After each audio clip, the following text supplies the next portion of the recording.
dia berusaha menghindar sampai itu menyebabkan gangguan, sampai misalnya contoh kalau kemudian rumah sakit tiba-tiba kamu deg-degan dan segala macam, itu bisa masuk.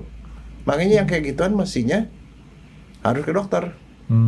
Dan itu kadang-kadang yang namanya seperti itu kadang beberapa kondisi itu cuma berlangsung sampai cuma 4 minggu setelah kejadian.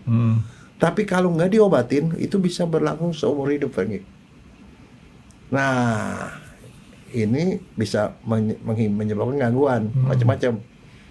Ada satu penelitian di Amerika, katanya orang yang PTSD dibandingkan dengan yang tidak PTSD, itu usia harapan hidupnya 20 tahun lebih muda. Yang mana? Yang PTSD.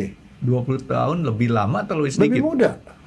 Jadi meninggal lebih muda 20 tahun. Itu penelitian cohort ya, dicari gitu. Karena kenapa?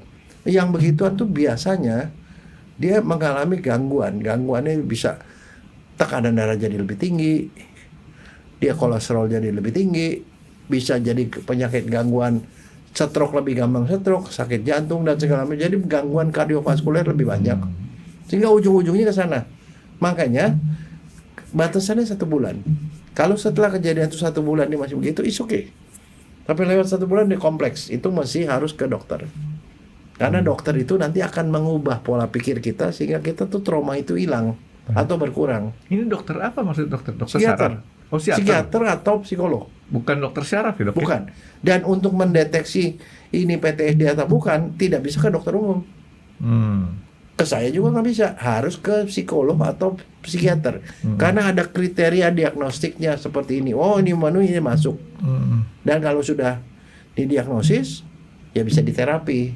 Diterapi bisa individual, bisa grup gitu ya. Tapi dan juga bisa dikasih obat. Sebab ada beberapa orang terganggunya sampai nightmare terus. Mimpi buruk, terulang lagi.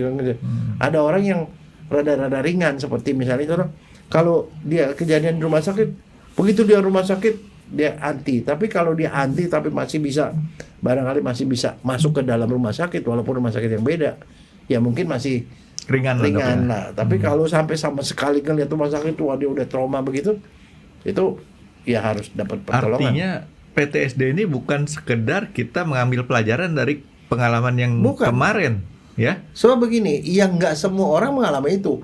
Cuman sekitar 7-8% dari orang yang mengalami itu dalam seumur hidupnya. Simak cerita selengkapnya di YouTube channel X Undercover dan jangan lupa di subscribe.